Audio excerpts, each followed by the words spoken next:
I love smart TVs, so I just picked up this. What's happening, Panda Nation? Peter Von Panda here. Hey, I just picked up this Hisense TV. Now, you have seen on my channel before that I've had a Hisense TV, and I love it. It has been my go-to TV. It is built in Roku, so it's a smart TV. Hisense is actually new to the TV market here in the United States for the most part, and they build two versions of smart TVs, Roku-based and Android-based, but I love the Roku ecosystem. It's just so great. You can control it on your smartphone. You get this great enhanced remote, and the beautiful thing about it being built in as the operating system on TV is you just turn it on and it goes right there, as opposed to getting a stick that you put into the TV. Now, this TV is the latest in their lineup of TVs. Now, it's the R6 series. Specifically, it's the 65 R6E3. This is the latest, and it's their Ultra HD. It has Dolby Vision HDR, DTS Studio Sound, thousands of streaming channels, but what makes this one most interesting is the technology that goes into the LED here makes the blacks apparently like super black. So if that's something that's always been an issue for you, you've always just wanted that super dark black, then I think this TV is going to satisfy you. The other big thing for me is here on the image on the outside, you can see that the bezel almost does not exist. This is basically a bezel-less TV, so I'm really excited about that too, because in terms of a 65-inch TV, you know, when they have a bezel, that can add an inch, 2 inches, 3 inches around the TV. So this is going to be the smallest panel for the biggest size that I think you can get. And most TVs, you know, have some sort of bezel, but this is really impressive. So I am excited about checking that out. We will also check out the quality, play around with it, and I will give you some of my thoughts. But let's get this sucker set up. Now, the first thing you're going to do to set this up is you're going to set it up like this and lift off this top. But to do that, you have to actually take out these bottom pieces here, which you just kind of grab them like this and then pull them down. The top is being held on by these pieces. So it's pretty easy. You just grab the middle piece, fold that down, pull it out. You do the same thing on the back, and now you can lift the top right off. Once you get the top off, you're left with this, and you want to make sure that you're on a stable, flat area because you don't want the TV flipping over. Now, obviously, we have some packaging in here, so you're just going to kind of carefully pull it all the way and then lift the TV out of the base. Back here, we have the power cable and the Roku remote. That's going to look like any standard Roku remote. I'm pretty excited about that. We have the screws there for attaching the legs to the base of the TV, so we'll be putting those on. Now, the legs to the TV are in the styrofoam packaging that sits on the top of the television, so that might get stuck inside the box as you're taking it apart. And this is what the legs look like. They look like they're pretty straight, but you shouldn't be able to put these on incorrectly. It looks like there's a little tab in there, and then you will line up the holes, and the screws that come in the bag are going to make this pretty easy. Now, here's my pro tip. After putting together a lot of TVs and figuring out that you need a place to elevate the TV while I put the legs on, I always use the box that it comes in. So what I usually do is I put the styrofoam back in the box to give it some rigidity, then lay the box down, and then lay the TV flat down. I actually lay it down in its wrapping here, so it still has that protective wrapper all the way around it, and then I tear the plastic away from the back. That allows me to get in here where we mount the legs. That allows me to install the legs here and have them hang off, you know, splay out from the TV without interfering with the TV and without putting any pressure on that screen. And as I mentioned here, you can see the two posts go in those two posts, so you can't really screw it up because it won't look right. But if I put that in there like that, now the legs are sticking out. You can see that they kind of flare out towards the front, and we do have rubber on the bottom, and then the two screws will just go in the bottom. A little screwdriver or power tool right here would probably be pretty handy. And the legs are a little bit idiot proof. There's an R on the leg here that says right, and there's an R right where it will go in. So you'll put those in. Now, I will say I grabbed a power tool here, and because of how tall the legs are, your power tool might be able to get them started, but you probably will need a screwdriver to finish it off because it's just a little bit hard to get it tightened down without something that is a little bit longer.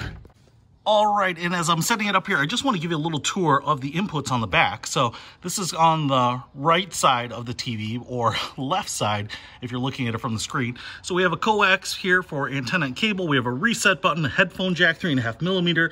We have HDMI ARC, so you can actually hook up a sound bar, which is really nice. A couple of other HDMI ports right there. We also have a USB port right there, which I actually love copying movies to thumb drives and just putting them on there, and an optical audio output, so that'll also help with sound bars. And then we have some RCA jacks here, left, right, and video in, as well as a LAN cable, so you can connect it directly to your internet. But I have had no problems using this with Wi-Fi. It streams perfectly well. So let's get it tested. Setting the TV up is as easy as setting up any Roku device. The wizard walks you right through everything, so everyone can do it. And if this is your first Roku device, there's a little tutorial that shows you how everything works, which is really, really simple and straightforward. And I got the TV set up, and there was an update, so it downloads some new software and reboots. And it's really ready to go out of the box. And even if you're a novice on tech, it's going to be super easy just to follow the prompts and get everything set up. So first of all, let's just take a look at the bezel, because that is a big improvement on this TV, how small it really is. So here is the bezel on my TCL TV. I really love this TV, but you can see here, this bezel is pretty big. It wraps in front of the screen as well. So, you know, this is pretty typical. It's not obnoxious by any means.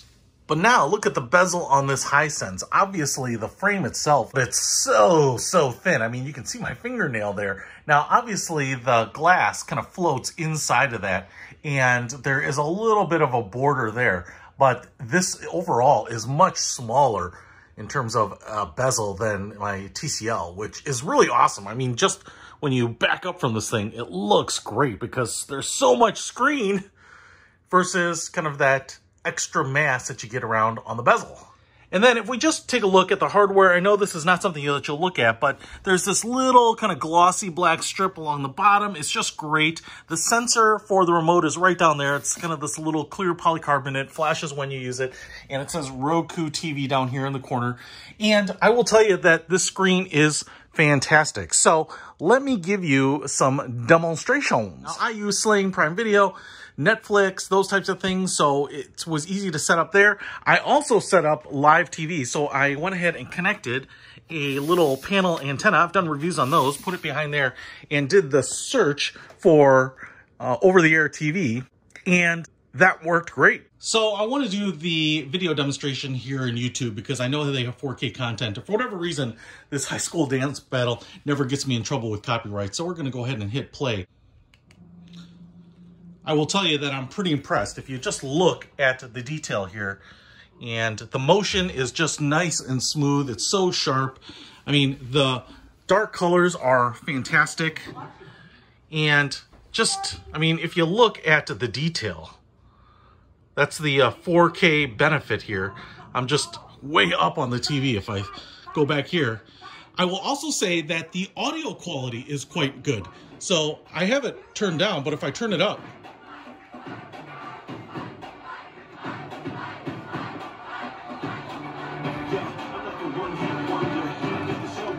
again, it's always a little tough to demonstrate good audio through a recording via camera, but the audio is perfect. I actually thought that I might just get a soundbar here so that I have really good audio quality while I'm watching it here in my office, but I'm not going to do that. It's projecting, I think, straight down, and so it's kind of bouncing off of the stand here, and it sounds great. And I can definitely see people using an HDMI ARC, getting a soundbar and cranking it up. And if you were using this as your home theater, you could totally do that, no problem. But for me in the smaller room, I think it is totally fine as is.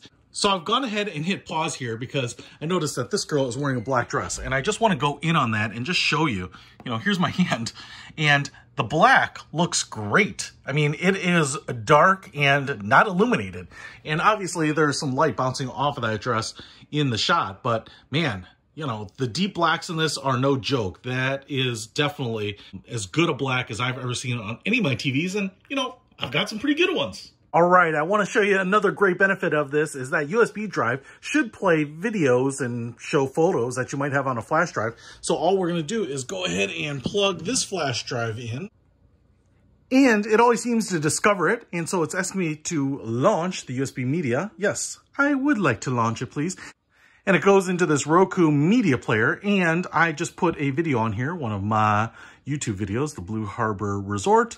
And I can go ahead and play. And look at that. I can play the videos right here. And the beauty of this is that you want to share home movies, you want to share family photos, you have some movies that you have on your hard drive or on your computer. It's easy to play them on this TV. You just copy them to a flash drive and pop them in. So I love this TV, so much so that this is actually my second one. Look how sharp and bright this picture is. This is that ultra high definition. I mean, look at those guys. Ultra high def. That is an incredible picture, and this is just streaming. And look at my overhead lights. These are bright white lights. These aren't warm white. And man, this is just such an easy TV to see and view. The sound is great. The bezel is small. And the best part about this is I think it is just an incredible deal. 65 inches. This is a large TV with everything that you get on a Roku, streaming smart TV out of the box. So if you've wanted a big TV for a long time with all of the features of the best smart TV and streaming sticks out there, you should check out this Hisense. I will put a link to it in the description below. Peter Von Panda, out.